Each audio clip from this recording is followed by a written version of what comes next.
Le livre chinois était très populaire cette année à la foire internationale du livre d'Amman en Jordanie. Et c'est grâce aux efforts de la Bibliothèque de l'amitié sino-arabe qui traduit et qui publie des œuvres littéraires et universitaires des deux côtés depuis 2017. Le rédacteur en chef de cette bibliothèque, Liu Xinlu, affirme que les lecteurs arabes s'intéressent de plus en plus à la Chine.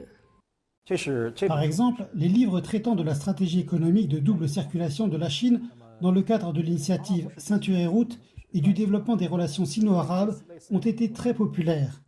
Lorsque nous avons présenté nos livres à des salons du livre dans les États arabes, nous avons été surpris de les voir épuisés en une seule journée.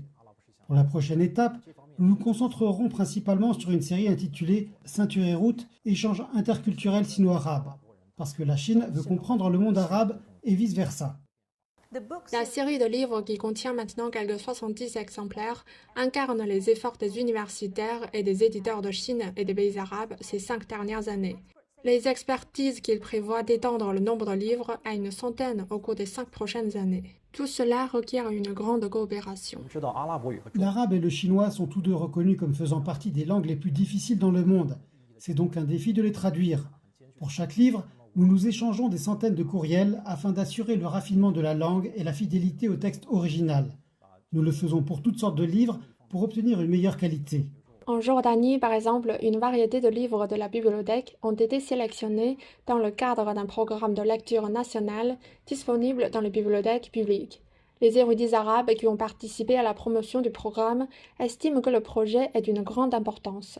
Le monde arabe accorde une attention particulière aux réalisations et à l'expérience de la Chine dans le processus de modernisation. Il y a un fort consensus dans le monde arabe pour apprendre de l'expérience de la Chine. En outre, le point de vue de la Chine sur le monde, son approche face à divers problèmes, ses stratégies de développement et ses futures relations avec d'autres pays sont également des préoccupations importantes du peuple arabe. Le peuple arabe avait l'habitude d'apprendre de la Chine à travers les médias occidentaux, par lesquels l'image de la Chine est stéréotypée et parfois négative. Cela n'est pas propice au développement des relations sino-arabes. Mais cette bibliothèque a changé cela. Nous devons obtenir des informations directement les uns des autres pour améliorer la compréhension. La bibliothèque a établi des relations coopératives pratiques avec les autorités culturelles dans de nombreux pays arabes et elle a activement participé à des foires internationales du livre ainsi qu'à des dialogues académiques dans les principaux pays arabes, tels que les Émirats arabes unis, l'Arabie saoudite et l'Égypte. Elle cherche à étendre davantage son influence et à présenter l'image d'une nouvelle Chine à plus d'Arabes.